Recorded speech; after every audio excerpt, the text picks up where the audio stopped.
Hello everyone, आप सभी का स्वागत है आपके अपने चैनल टैट वॉरियर्स में। फ्रेंड्स, कैसे हो आप सभी? आई होप आप सभी बहुत अच्छे होंगे और पूरा मन लगाकर अपने एग्जाम्स की तैयारी कर रहे होंगे। फ्रेंड्स, हम अपनी आज की वीडियो में जो टॉपिक लाए हैं वो टॉपिक है पंचायती राज व्यवस्था। फ्रेंड्स, पंचायती राज व्यवस्था क्या है, इसकी आवश्यकता क्यों हुई और इसकी अंतर्गत किस स्तर पर व्यवस्था की गई और क्या इसके सदस्य होने के लिए आवश्यक रिक्वायरमेंट है, इन सभी बातों को हमने अपनी आज की वीडियो में शामिल किया है। इसके साथ ही फ्रेंड्स, इसके अंतर्गत आज की वीडियो के द्वारा हम आपको ऐसे पॉइंट्स भी बताने वाले हैं जो इस वीडियो को खास बनाते हैं, और आशा करते हैं फ्रेंड्स हमारी ये कोशिश आप सभी के लिए उपयोगी सिद्ध हो। तो ज़्यादा समय ना लेते हुए हम अपनी आज की इस वीडियो को शुरू करते हैं। उससे पहले यदि आप अभी हमारे चैनल पर न्यू हैं और आपने हमारे चैनल को सब्सक्राइब नहीं किया है तो प्लीज़ फ्रेंड्स हमारे चैनल को सब्सक्राइब करें, और अगर आपको ये वीडियो थोड़ी सी भी पसंद आए तो इस वीडियो को लाइक करें, शेयर करें और आपके सुझाव हमें कमेंट करके ज़रूर बताएं।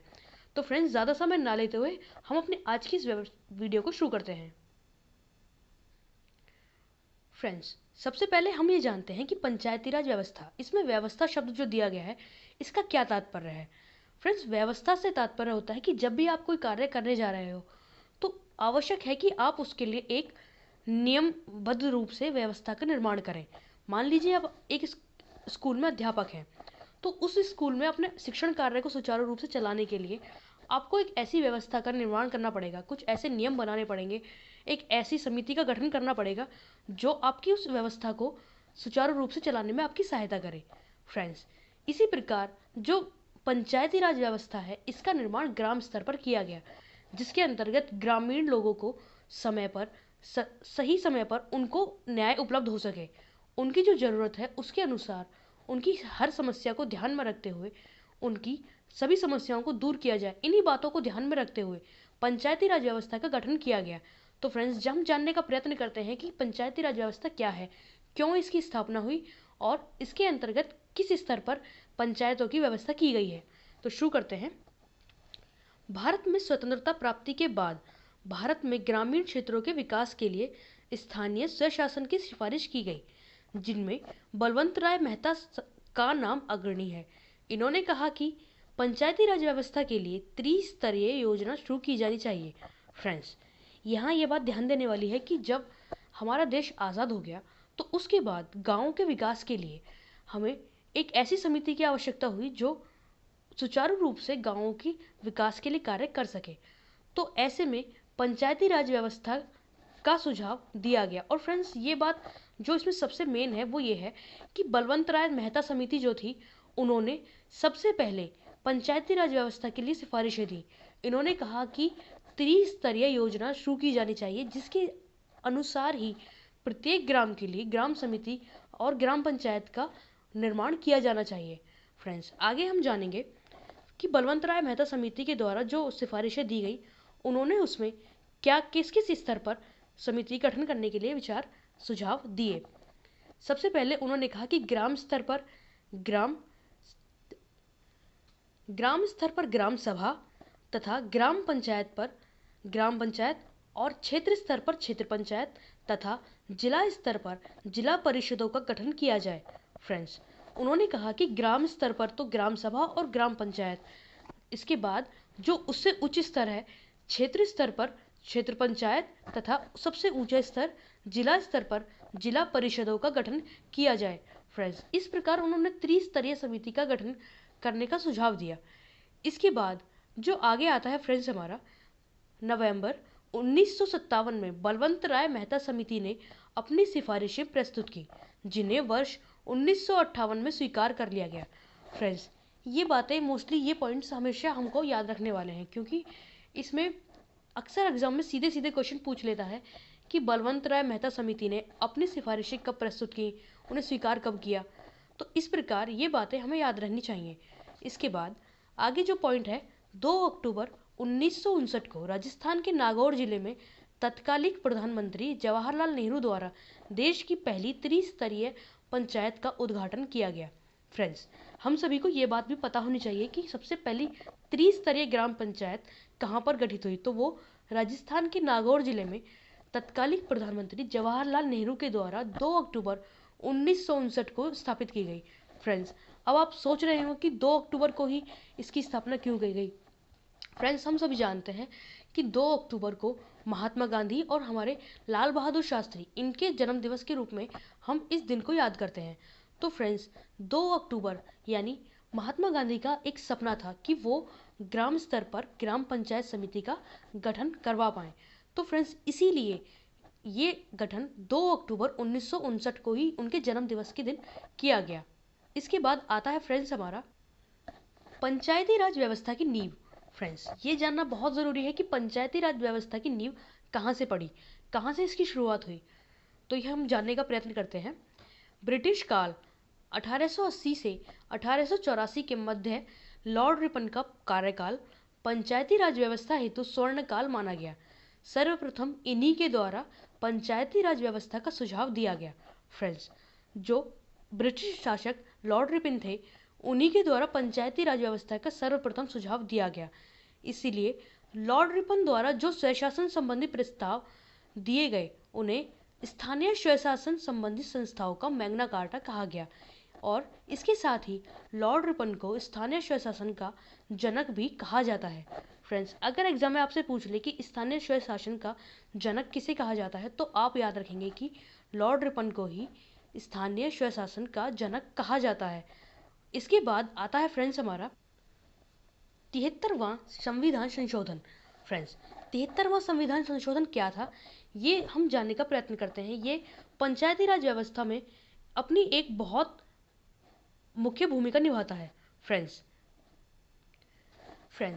पंचायती राज व्यवस्था तो स्थापित हो गई, लेकिन उसको पूर्ण रूप से संवैधानिक दर्जा 73वें संविधान संशोधन के द्वारा दिया गया। इस संविधान संशोधन द्वारा कुछ ऐसे संशोधन किए गए जिसके बाद से हमारा ग्राम पंचायत संबंधी जो भी समिति थी उन सभी को संवैधानिक दर्जा दे दिया गया। तो इसे जानने का प्रयत्न करते हैं। पंचायती राज व्यवस्था को संवैधानिक दर्जा 73वां संविधान संशोधन द्वारा दिया गया। 24 अप्रैल 1993 को संपूर्ण देश में इस संशोधन को लागू किया गया। इस संशोधन में 9वां भाग और 11वीं अनुसूची भी जोड़ी गई, जिसमें पंचायती राज कार्य हेतु 29 कार्य दर्ज हैं। फ्रेंड्स, ये बात आप ध्यान रखेंगे कि 73वां संविधान संशोधन कब लागू हुआ, जो कि हुआ 24 अप्रैल 1993 को। और इसके साथ साथ इसमें कौन कौन से बदलाव संविधान में किए गए वो थे कि उसमें जो अब तक केवल 8 अनुसूची थी, 10 अनुसूची मतलब 11वीं अनुसूची उसमें जोड़ी गई और 9वां भाग भी उसमें ऐड किया गया। इसके साथ साथ फ्रेंड, जो 11वीं अनुसूची संविधान संशोधन के द्वारा जोड़ी गई उसमें पंचायती राज व्यवस्था हेतु 29 कार्य दर्ज किए गए। और फ्रेंड्स, सबसे इम्पोर्टेंट बात जो इस पे है वो है ये कि राष्ट्रीय पंचायती दिवस जो 24 अप्रैल जिस दिन ये संविधान संशोधन हुआ था, उसी दिन से इस संविधान दिवस के रूप में इसे मनाते हैं, यानी राष्ट्रीय पंचायती दिवस के रूप में मनाते हैं। संविधान दिवस तो अलग है फ्रेंड्स, राष्ट्रीय पंचायती दिवस के रूप में इसे मनाते हैं। इसके बाद आता है फ्रेंड्स हमारा गाँव में पंचायती राज व्यवस्था। फ्रेंड्स, अब ये हम जानने का प्रयत्न करते हैं। सबसे पहले स्तर पर जो व्यवस्था की गई वो है ग्राम सभा। यह पंचायती राज व्यवस्था की मूलभूत इकाई है। जिस गांव के जनसंख्या 1000 होती है वहां ग्राम सभा का गठन होता है। फ्रेंड्स, ग्राम सभा पंचायती राज व्यवस्था की मूलभूत इकाई है और जिसका सदस्य प्रत्येक ग्रामवासी होता है, जिनका नाम निर्वाचन सूची में दर्ज है। फ्रेंड्स, ये बात ध्यान रखने वाली है कि पंचायती राज व्यवस्था की जो मूलभूत इकाई है उसे ग्राम सभा कहते हैं और जिस गांव की जनसंख्या 1000 होती है उस गांव में ग्राम सभा का गठन किया जा सकता है। और फ्रेंड्स, जो भी निर्वाचन सूची में दर्ज मतदाता होते हैं, यानी कि जिनकी उम्र 18 साल होती है, उन सभी को ग्राम सभा का सदस्य माना जाता है। इसके बाद यहाँ दिया गया है फ्रेंड्स, ग्राम सभा का एक प्रधान और एक उप प्रधान होता है, जिनका चुनाव ग्राम सभा के सदस्यों द्वारा होता है 5 वर्षों के लिए। फ्रेंड्स, जो ग्राम सभा के सदस्य होते हैं वो सब मिलकर ही एक ग्राम प्रधान का चुनाव करते हैं, जो 5 वर्षों के लिए उनको चुन लिया जाता है। इसके बाद जो रिक्वायरमेंट है ग्राम प्रधान के लिए वो है न्यूनतम उम्र 30 होनी चाहिए और जो बैठक होती है ग्राम सभा की वो 1 वर्ष में कम से कम 2 बैठक होनी चाहिए। इसके बाद आता है फ्रेंड्स हमारा ग्राम पंचायत।